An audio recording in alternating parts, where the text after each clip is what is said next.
एक नवीन मुद्दा हा मला मांडायचा आहे की आपल्या महाराष्ट्राच्या विधिमंडळाची अतिशय उज्ज्वल अशी परंपरा आहे, बोलण्याकरता परंपरा नाहीये.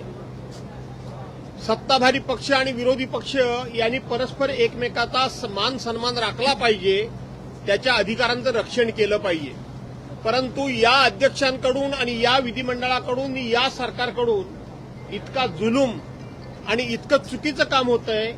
2022 साली उद्धव बाळासाहेब ठाकरे यांचा पक्ष हा फोडला गेला, चोरला गेला आणि उद्धव बाळासाहेब ठाकरे यांच्याबरोबर राहिलेल्या आमदारांना विधिमंडळामध्ये जे हक्काचं कार्यालय मिळायला पाहिजे होतं ते 2022 पासून आजपर्यंत 2026 पर्यंत आम्हाला विधिमंडळ कार्यालय मिळालेलं नाही.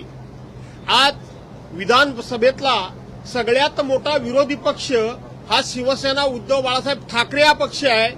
या पक्षाला आज तागायत कार्यालय मिळालेलं नाही. विरोधी पक्ष नेता आम्ही काही सांगायला गेलो तर तुम्ही रडगाणं गाता, तुम्ही कसल्या मागण्या मागता.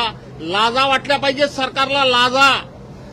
आपण हेही बघितलंय की शेतकरी कामगार पक्षाचे 2 आमदार त्यांचं कार्यालय, जनता दलाचा आमदारच नव्हता त्यांचं कार्यालय, अन्य त्या ठिकाणी जनसुराज्य पक्ष त्याचं कार्यालय, आजही त्या कार्यालय विधान भवनामध्ये अस्तित्वात आहेत.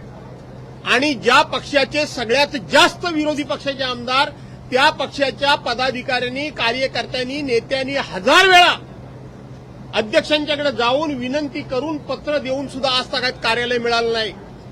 ह्या केवळ अत्याचार, अन्याय हा आमच्यावर होतो असं नाही, तर हा लोकशाहीवरचा घाला आहे, हा लोकशाहीवरचा दरोडा आहे.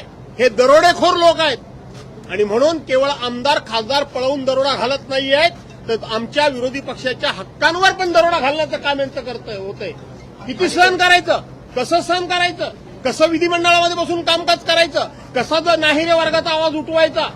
लोकांना वाटतं की आम्ही नाहिरे वर्गाचा आवाज उठवण्यामध्ये आम्ही कमी पडतो म्हणून तुम्ही आम्हाला प्रश्न विचारता, पण साधं कार्यालय सुद्धा आम्हाला मिळत नाही, इथपर्यंत आहे. आणि सगळ्यात मोठी गंमत, जनसुराज्य पक्षाचे 2च आमदार आहेत, त्यांना कार्यालय दिलं अध्यक्षांनी आणि त्या कार्यालयाचं उद्घाटन मी स्वतःहून माझ्या डोळ्यानं बघितलंय.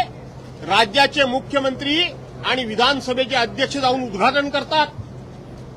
जो सगळ्यात मोठा पक्ष आहे त्याला तुम्ही कार्यालय देत नाही, तो त्याचा वैधानिक अधिकार आहे. आणि म्हणून अशा पद्धतीनं कामकाज चाललंय. उभं घालाय या सभागृहामध्ये बसणं आणि ह्यांची ही कार्यपद्धती चालणं, हे जे काय सांगतायत की असं पद्धतीनं मंत्री वाटप केलं जातं कामकाजाचं. आम्ही या सभागृहामध्ये 30-35 35 वर्ष बसलेलो आहोत.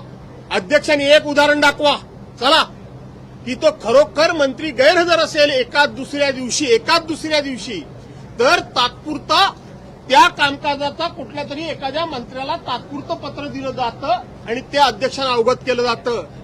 दर अधिवेशनला हे खातं तात्पुरतं ह्या मंत्र्याकडं, हे खातं तात्पुरतं त्या मंत्र्याकडं. कुठे नियमात दाखवावं, त्यांनी दाखवावं. आमच्याही त्यांनी या माहितीमध्ये भर टाकावी. उगाच 19ला हे घडलं, 20ला ते घडलं, जाणीवपूर्वक 19-20 आणि 21 याचा पाडा वाचून आपलं पाप लपवण्याचं काम सुरू आहे.